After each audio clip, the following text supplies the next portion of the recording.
Vamos a empezar a hablar por lo que habíamos catalogado o tildado de lo más desagradable que se conoció, por lo menos a mi gusto, lo más desagradable que se conoció en el día de ayer y que tuvo lugar a las 4 de la tarde, como habitualmente lo da a conocer el INDEC, el Instituto Nacional de Estadística y Censo, el organismo que rige de alguna forma todas las estadísticas que existen en el país. Bueno, son emanadas de allí, son evaluadas, son de alguna forma tomadas y generadas por ese instituto, por ese organismo, y en el día de ayer había mucha expectativa porque a las 4 de la tarde estaba previsto que se conozca eso que ustedes están viendo en nuestro Zócalo, el número de la inflación. Ya había anticipado el propio ministro de Economía, Martín Guzmán, que iba a ser alrededor del 6%, dijo Guzmán, pero fue bastante más, fue 6,7%. Y así la cifra fue la más alta medida mes a mes en los últimos 20 años. Hacía 20 años que no teníamos una inflación tan alta como la que se difundió y la que se conoció en el día de ayer. Esto es lo que, reitero, se conoció como inflación de marzo oficialmente en el día de ayer. La suba de precios acumulada en el primer trimestre del año fue del 16,1%. Imagínense lo que se está generando como pérdida de poder adquisitivo en salarios para aquellos que tenemos la suerte de tener un salario. Imagínense la mella que produce todo eso también en las personas que viven al día, básicamente. En los últimos 12 meses la cifra sigue siendo escalofriante, 55,1% de inflación. Es un montón, es un montón.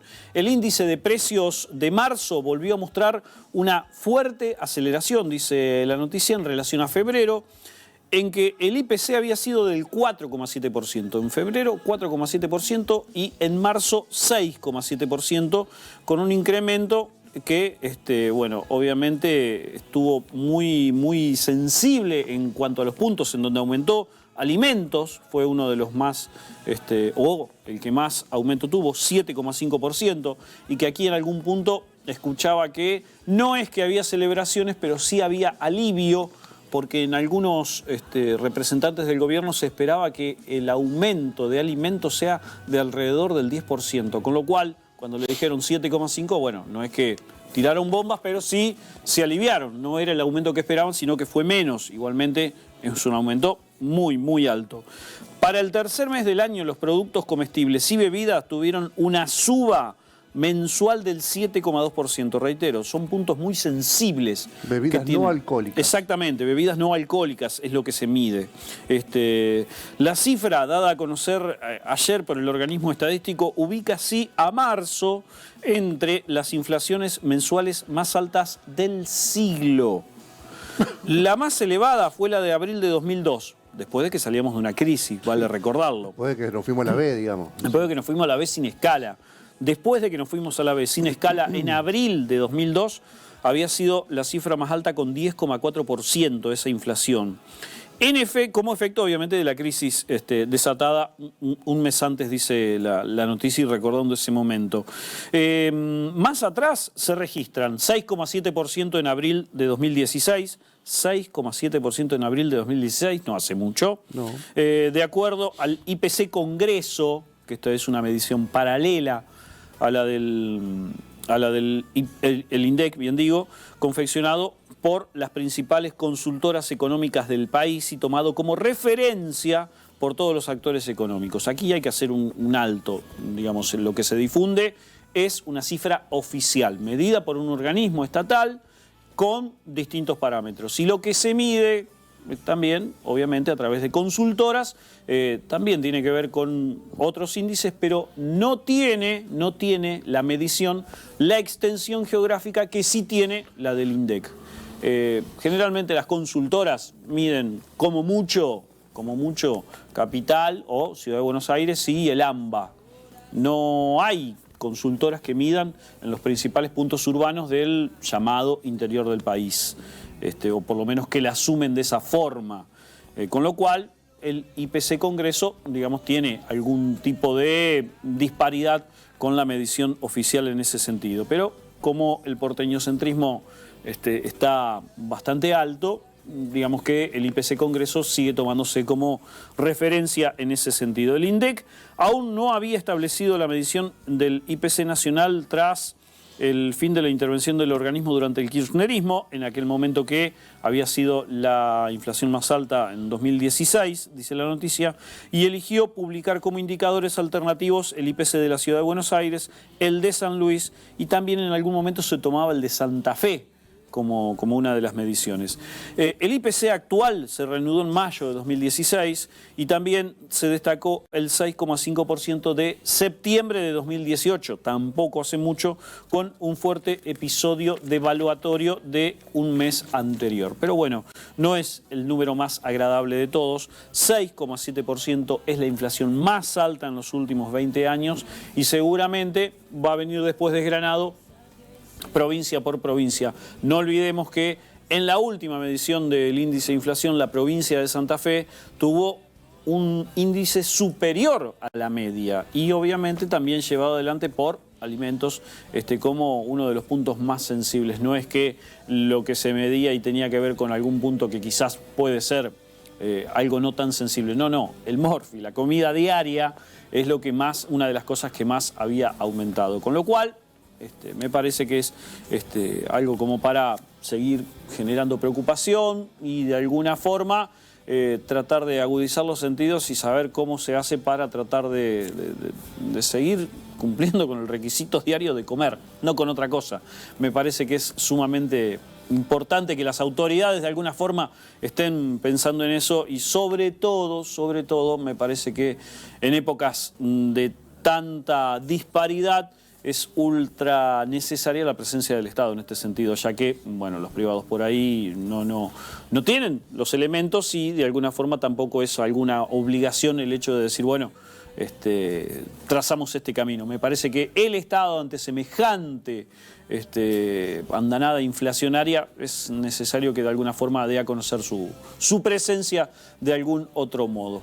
Lamentablemente tenemos que volver a hablar de una inflación súper alta y reitero, seguramente en algunos días vamos a conocer desgranado todos estos datos y se irán a conocer por provincias. En Paraná, ¿cómo se siente la inflación, Héctor? Supongo que como en todos lados. Igual que en cualquier lado del país, Paraná tiene una interesante situación que tiene 2 o 3 industrias lácteas que son cooperativas, que tienen un gran poder de distribución en los comercios de cercanía locales. 2 o 3 marcas que son muy fuertes y que le han copado el mercado en los boliches, en las despensitas, en los kioscos, a las primeras marcas. Estamos hablando de entre 30 y 40% menos el costo que las primeras marcas, un buen producto. Solamente menciono una, que es la leche Cotapa, la más conocida, la cooperativa de tamberos de Paraná, de ahí a la sigla Cotapa, entre otras que andan muy bien. Que en algún momento había tenido una presencia nacional de esa marca. Cotapa tuvo una presencia nacional porque tenía un gran subsidio de la gestión provincial y después entró en un concurso. La gestión, no tengo el detalle, cómo funcionaba bien, pero seguí más o menos así por los diarios la situación. Entró en un concurso, quebró y se fue al descenso. Se fue a la B también, claro. Y a fuerza de un trabajo de cooperativa se reinstaló en el mercado, no con la dimensión y con las líneas de distribución que tenía antes, pero con una presencia regional muy relevante. Después hay 2 o 3 marcas que hacen manteca, quesos. Hay una que incluso se promociona en el programa de Beto Casella. Ah, mira. Sí, que se llama Bendita, que se llama por Canal 9, me parece. Sí, por Canal 9. Es El Puente la marca. Es una marca de lácteos que también se vende mucho en Paraná y en la provincia de Entre Ríos. Después tiene mucho trabajo cooperativo. También tiene una especie de nucleamiento de pequeños productores que producen pan, factura, bizcochos y productos con harinas panificados que se venden en distintos lugares de la ciudad. Uno de ellos es la Escuela Hogar en Paraná y con un costo a la mitad de los costos, por ejemplo, de cualquier panadería. Siempre... Por ponerte un ejemplo, eso anda muy bien. Eso anda muy bien, la gente está muy enterada de cómo, de dónde, cuándo, de qué manera funcionan estas bocas de expendio, concurre mucho, se vende mucho. Yo no sé qué margen le quedará a los productores, pero como siguen laburando, me parece que le da margen suficiente como para eso, para bancar la parada y para seguir produciendo después. Esto es lo que yo veo. Yo vivo en un barrio bien popular, y todo esto se observa mucho más que en el centro, ¿no? Claro, no me hago acá en la Campop, digo. Pero he vivido entre los bulevares en Santa Fe, he vivido más cerca de la periferia, sin que esto sin que esto me dé ningún atributo de saberlas todas, pero en los barrios te das cuenta cómo los planes B y C hay otra temperatura en los barrios. Son muy accesibles, y cómo funciona una rueda muy solidaria que se retroalimenta entre distintos rubros alimenticios que andan muy bien. Después hay toda una gran movida. El río está repuntando, se espera para ahora a finales de abril 3 metros de altura para el Paraná en sus puertos.